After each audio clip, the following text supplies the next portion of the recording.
So a few months ago I changed jobs and needed a new daily driver.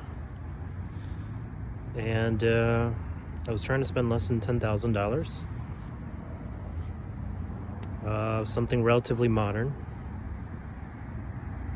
very reliable, and that didn't have a ton of miles. I was looking at Jetta GLIs, Volkswagen GTIs, and of course, Civics, Accords, that type of car. But going back to good bang for the buck, this just seemed like the most logical choice. So in this case, I bought this for $9,000. It's a 2010. The tires are brand new. I only had 70,000 miles at the time. And everything else that I was comparing it to either had a turbo engine or had a ton more miles. So my question is this a bargain? Is the E90 328i a bargain right now? Let's take a look at the inside and explore a little. The traditional BMW chime. So this car did come with wood trim here, but I actually wrapped it and it looks pretty good. It's a pretty basic spec vehicle. It doesn't have the sport seats, but they are powered. They're in really good condition. I'm not sure if it's real leather, but it gets the job done. Very minimal wear. This is automatic. I kind of wish I had gotten the manual, but those are pretty rare on regular 325i. So let's take a seat.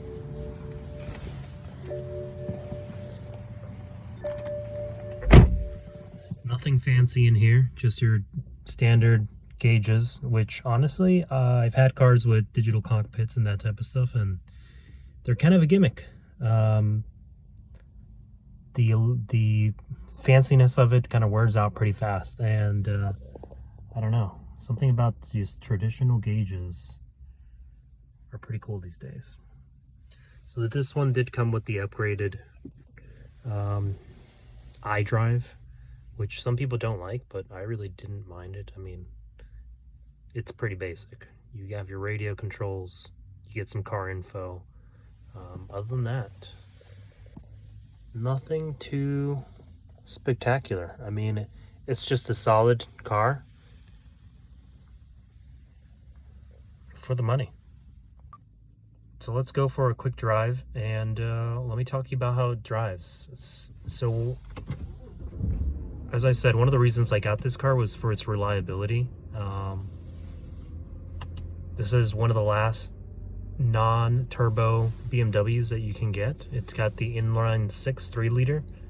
I believe in this car it's rated at 225 horsepower, maybe around 180 torque. It's a really smooth engine, and I don't have too many complaints. As you can see, I'm actually getting 27 miles per gallon, and that is no joke. I've put about 8,000 miles on the car, and let me show you actually here my trip computer. So that's 5,400 miles, and my average is 27 miles per gallon. Of course, a lot of that is highway mileage. This car doesn't get great city mileage, as you can imagine, being a 6-cylinder non-turbo car, but highway mileage, really good. No complaints. So let's take it out for a little bit of a spin here. And right away, you notice that this car is a little bit older. It's got the hydraulic power steering, which does give you a ton of feedback, but having my last couple cars be fully electric steering, it definitely starts to feel a little old school. You can definitely hear like the power steering whine, which is a little different these days, That said, it is a little bit heavier than most cars. It does provide you with a lot of feedback, but overall, a pretty pleasant experience on that front. The brakes on this BMW are also really good. They had been really recently serviced, so no squeaks, no rattles, really smooth, solid pedal feel. Definitely not, doesn't give you the impression that braking is going to be an issue on this car. But let me get to the negatives. So for me, one of the biggest disappointments, and I guess I shouldn't be surprised, this is the base car, is it's not the most fun car to drive. It is truly just transportation. I was hoping, you know, so my last couple cars have been some pretty fun cars, and I made the choice to just go the sensible route and pick something that wasn't gonna break the bank, that wasn't gonna depreciate, that was cheap to insure, that got okay gas mileage, and most importantly was reliable and looked good. I mean, this is a good looking car.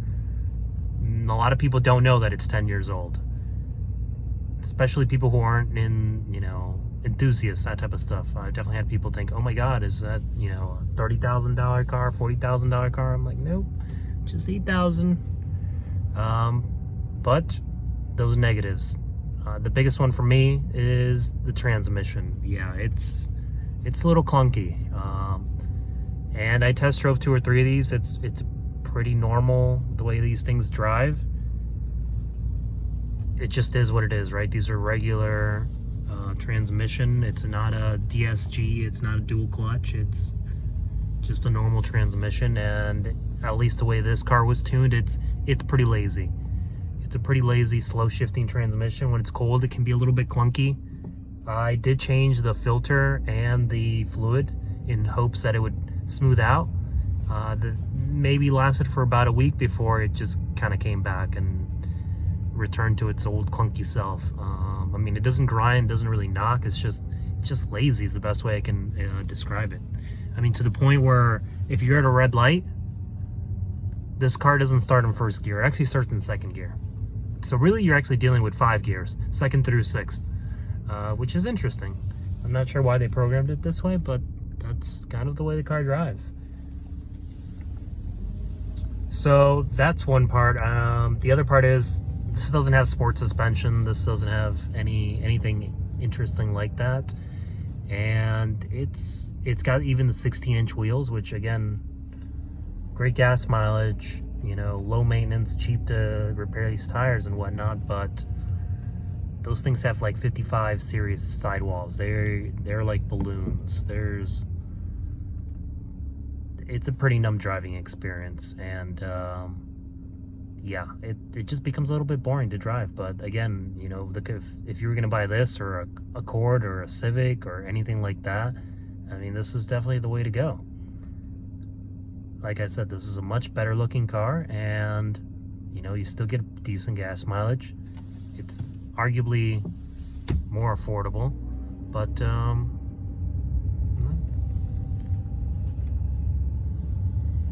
that is a good explanation of why people need to learn how to drive. She literally pulled out, didn't look at me, and then just stopped in the middle of the road. All right. So, you know, I'm not sure how much longer I'm going to keep this car. Again, it's not depreciating. I'm probably going to be able to sell it for the same amount that I paid for it. I have put a little bit of money into it, a little maintenance here and there, just because I always like having my cars be in top mechanical condition.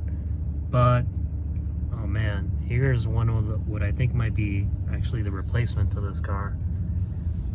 And it's going totally the other route. I mean, this is pretty practical. It's got 4 doors and back seats and a small but usable trunk, but boys, look at this. That's the A91 edition in that awesome blue.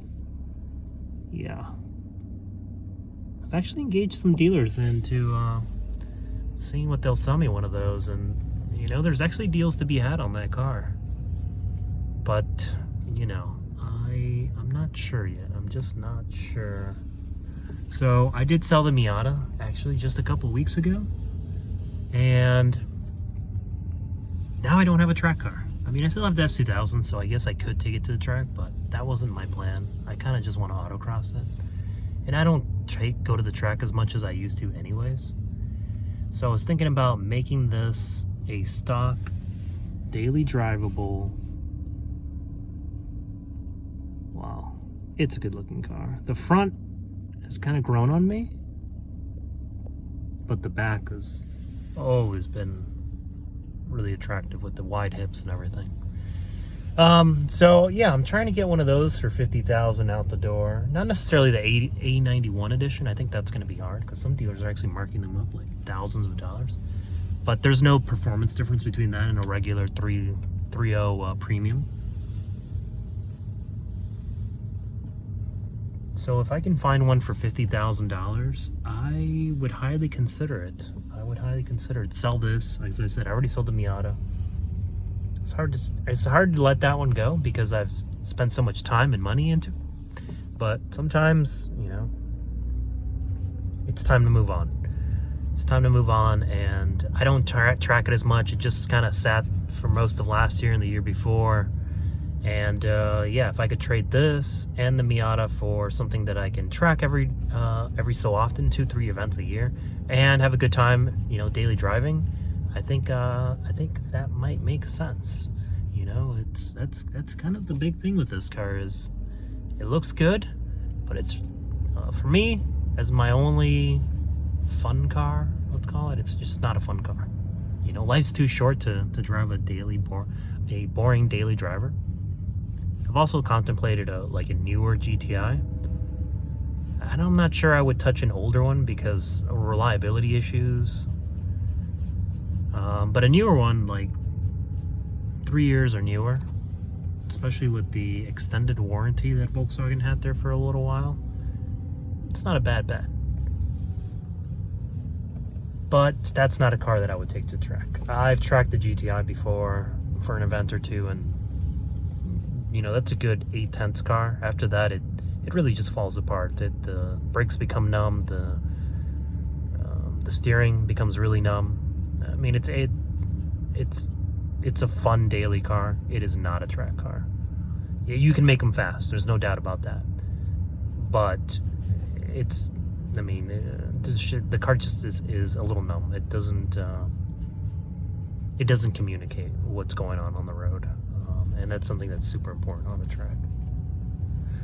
So that kind of wraps it up for this episode on this car. Yeah, I mean, I'm in no rush. Winter's coming, so not really going to be enjoying a Supra too much. It comes with summer tires, so I mean, it doesn't really snow around here, but still, you don't want to be driving in summer tires when it's cold. It's not a fun experience. And yeah, if you guys know anybody who's interested in a really clean 2010 328i, let me know. Let me know. Yeah, it doesn't need anything. It literally needs nothing but a new owner. Everything's taken care of. That's one of the beauties and why I'm not in a rush to sell it, is because I don't need to spend any money on it. It isn't depreciating, and it's a pretty good looking car. I just wish it was more fun. I wish it was more fun. I wish it would just like shift faster and not have like this lazy nature to it. And I'd probably keep it, but yeah, it's just not the car I thought it was gonna end up being. But hey, it's a great value. If you need a daily driver and you've got a fun second car, by all means, this is a great spend. Like I said, I mean, for $8,000, you want this with low miles that has no issues and a really reliable engine, or even more boring Honda Civic that's probably been crashed, because every Honda Civic has been crashed, or Honda Accord or whatever, and it's gonna have twice as many miles because people buy those cars, they mile them up like heck. So yeah, let me know.